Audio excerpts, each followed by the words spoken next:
Hi guys! Magandang gabi. Welcome back po dito sa Gandara SRU channel for Showbiz Update. Andito na naman nga po akong muli nagbabalik. Ang nagmamaganda ninyong kachismosang Kim Pao, wala na pong iba si Gandara upang maghatid sa inyo ng latest update and fresh happenings patungkol kina Kim Chiu and Paula Avellino. And para nga po sa gabi ito, ang pag-uusapan nga natin ay tungkol dito sa ating nadiskubre. Ayan, kung saang lupalop nagkukubli ang Kimpaw. Ay, nagkukubli talaga. Pero bago po ang lahat, sa mga hindi pa po nakaka-subscribe sa ating channel, pakiclick lang po tayo na subscribe button natin at notification bell na nandiyan sa baba para mag updated po kayo at ma-notify tuwing may bago tayong chika at balita hinggil sa Kimpaw. Basta mga balita po na may kinalaman kina Kim Chiu and Paul Avellino, sagot na natin yan. And eto na nga, alam mo ko na miss nyo ang Kim Pao, kahapon pa napakatahimik nila pong dalawa. So, Sunday ngayon. And, ayun, hanggang ngayon bokya tayo. Ano ba naman yan kung kailan nasabi yung project, saka naman biglang magiging tahimik. Parang binagsakan lang talaga tayo tapos goodbye. Charot lang, hindi pa naman goodbye. Sadyang blessing kasi yan. So, meron din yung kapalit. Alam nga namang hindi sila maging busy. Ano yung pag sinabing may project, automatic na AI na lang sila. Walang trabaho, ginamit lang yung mukha ng Kim Pao. Tapos, boom, may project na. Hindi, talagang, syempre gagawin nila yan. Mabibisi sila. Buti ba sana kung ganon, mukha lang yung puhunan. Tapos pagpapaalam lang sa may-ari, tapos AI generated. Hindi talagang pagtatrabahuhan nila, magiging busy sila. So, mawawala at mawawala sila. Yan yung kapalit naman. Pero wag ka. Once na umere naman yan, and may time sila, magbibigay naman yan ayuda. Wag kapag umere na yan, sandamakmak na yung ayudas natin. So, konting tiis lang. Pero based sa atin pong nadiskubre, ay parang ang Team Alibay ay nasa Cebu. Ayan nga po, oh. So, ayan nga, from Miss Car latest IGs, nasa Cebu na ang Team The Alibay. So, dito kaya ang setting, dito kaya ang location ng The Alibay. So, Team Alibay. Team The Alibay po ito. And wala man po, ayan siya sa Cebu. Loving Cebu. Loving Cebu. Grabehan naman nga yan. Hometown ni Kimberly. So, ayan, wala man po ang Kimpaw dito sa mga larawan. Matik daw dahil wala po ang paramdam ang Kimpaw. Nandyan din sa Cebu. Panigurado umuwi muna si Kim. Umuwi muna rin si Kim Chu kasama si Paula Avellino sa Cebu. For sure niyan, happy-happy na naman ang heart ni Kimi. Siyempre, sino ba namang hindi magiging happy pag nakauwi ka sa iyong nakagisnan, 'di ba? So, ayun, buti na lang po at nasa Cebu sila. Panigurado nandiyan din po ang Kimpaw. 'Di ba nga wala silang paramdam. So, huli because of this sa pa-IGs ni Miss Carr, huli pa rin ang Kimpaw kahit sila po ay makipagtago-taguan sa mga fans. Iba talaga magsoko ang mga fans, ano po. Iba talaga po ang Kimpaw. Grabe, nahahanap at nahahanap po silang dalawa. So, ayun, maganda. Maganda guys. Kung legit sa Cebu ang location. Ayan, maganda at laging paniguradong hindi maho-homesick si Kimi. Yun nga lang kung magbabalikan po parati si Kim, parang nakakapagod din, ano? Kasi syempre hindi naman po yan, si Kim sa schedule sa Showtime. Ayan, kung mag-start na nga ang taping, syempre may pa-storycon yan, conference, etc.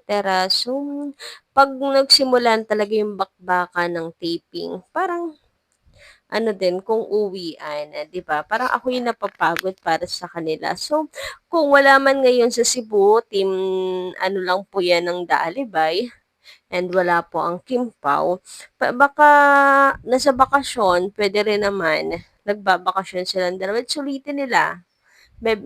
Sulitin nila kasi paniguradong bakbakan na naman na 'yan. Lagari kung lagari na naman po ang Kim Pao. Si Kim, ako na ano kasi may showtime siya. Si Paolo naman, ano lang, eh, maano lang siya sa paglalaro, tawag dito, mami-miss niya lang yung kanyang computer. Pero yung kagaya ni Kim Chu, may showtime araw-araw, ASAP pa, tapos medyo malayo ang location. Ako yung napapagod ngayon pa lang. So, sulitin na ang ano po, ang vacation nila. And hope marami na po silang magawang take sa scene para sa ganun ay hindi magpabalik-balik. Samantala, sabi naman po dito ni Madam Mila Carillo, shoutout po sa inyo at magandang gabi, dapat naman ayusin na ng Kimpaw ang kanilang sarili. Siguro naman, sa ayos na ang buhay nilang dalawa. Sayang ang panahon kasi na sa edad naman na kayo. Sayang lang ang panahon na kaya niyong kaya yon ang buhay niyo, gabayan kayo ng Panginoon. Good luck. Kimpaw, good support lang tayo. So, ayan. Speaking of support, kung kung kailan nila naisin, ayan, yung gusto natin na peace ng buhay nila, support din natin. Ayan. Huwag natin kakalimutan yung true meaning of support.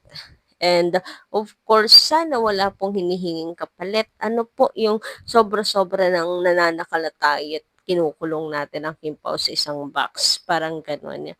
So, sana pure yung pagmamahal po natin sa kanila. Samantala, sabi naman dito ni Madam Edith Anadonsa, magandang gabi.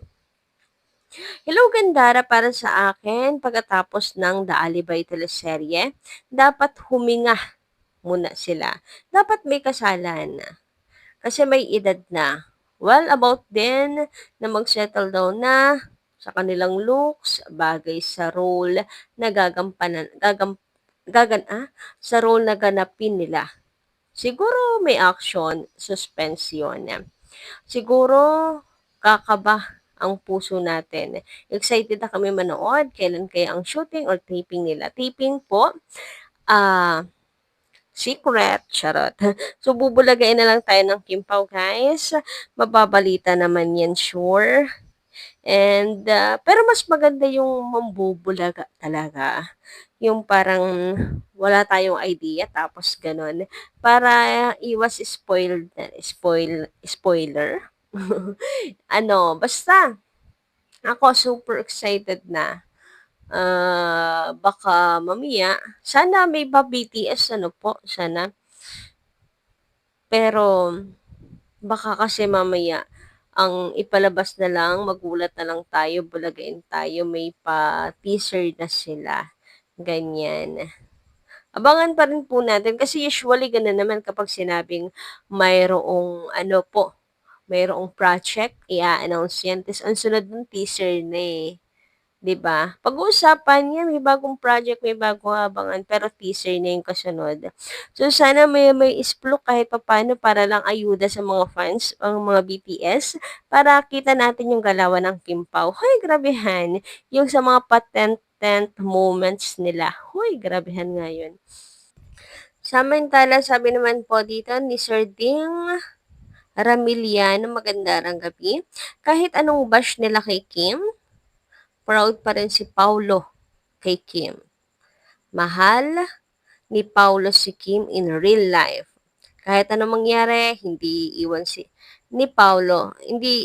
Paulo kay Kim. Mahalaga si Kim sa buhay ni Paulo at kahit along twin niyo si Kim pa rin ang pipiliin ni Paulo. Ano daw? Kahit along twin?